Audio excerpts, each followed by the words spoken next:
અંશ પહેલો, અધ્યાય 42।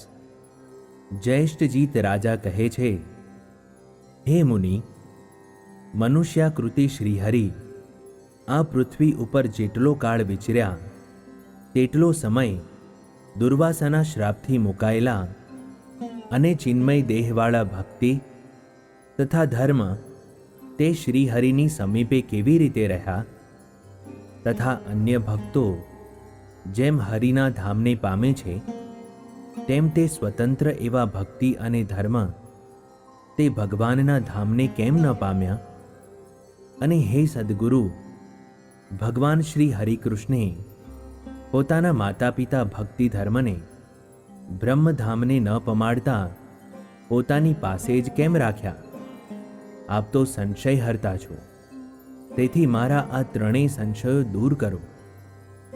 બ્રહ્માનંદ કહે છે, હે નિષ્પાપ શિવરામ વિપ્ર, બુદ્ધિમાન જયેષ્ઠજીત રાજાએ આ પ્રમાણે પૂછ્યું, તેથી વ્યાપકેશ મુનિએ શ્રી હરિનું સ્મરણ કરીને કહ્યું।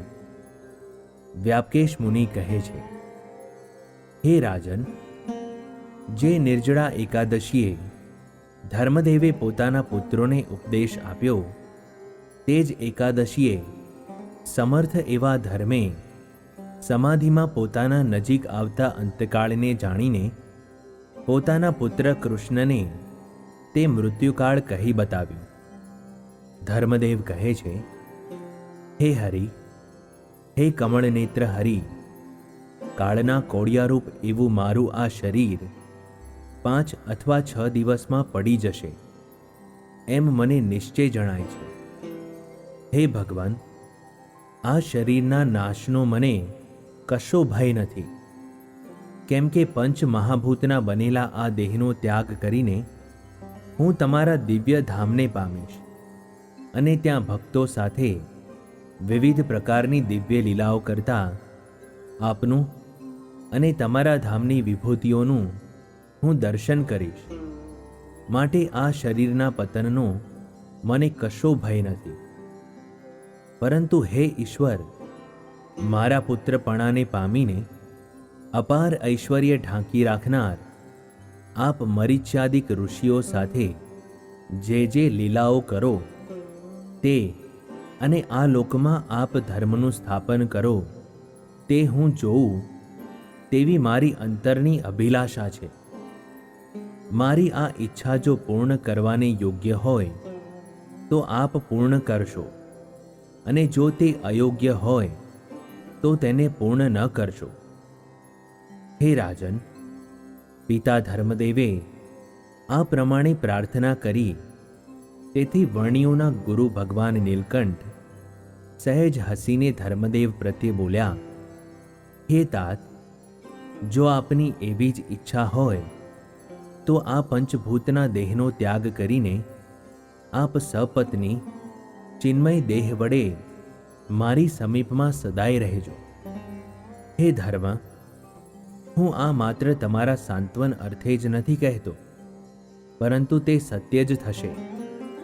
મુક્તાનંદાદિ મુનિઓ સાથે જેટલો સમય હું આ પૃથ્વી ઉપર વિચરીશ તેટલો સમય પુણ્યકારી એવા તમો તમારી પત્ની સહિત ધર્મની સ્થાપનાર્થે આ પૃથ્વી ઉપર મેં કરેલી વિવિધ પ્રકારની લીલાઓને નિત્ય જોશો।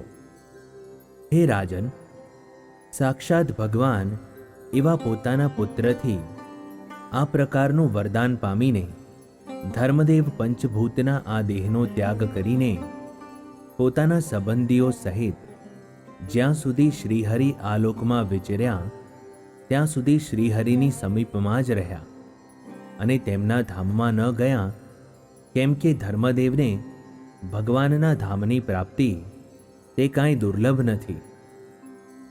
હે રાજન, તમે ધર્મદેવના શ્રીહરિની સમીપ સેવા સંબંધી 3 પ્રશ્નો પૂછ્યા હતા તેનો મેં ઉત્તર આપ્યો।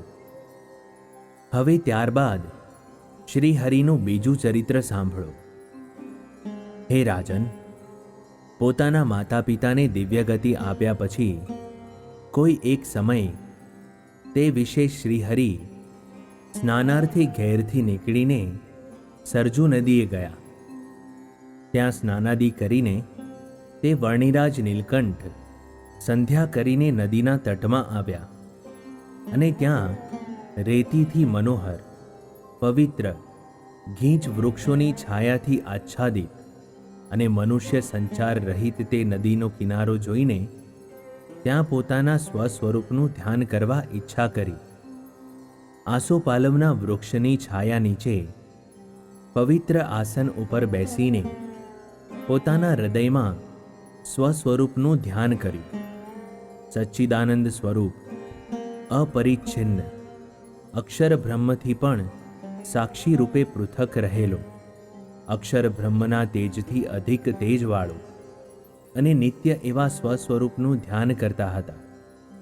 હે રાજન, તે સમયમાં જેમનું દર્શન દેવદર્શન તુલ્ય છે એવા નારદ મુનિ પોતાના તેજથી સર્વે દિશાઓને પ્રકાશિત કરતા થકા આકાશ માર્ગે ત્યાં ભગવાનની સમીપે આવ્યા.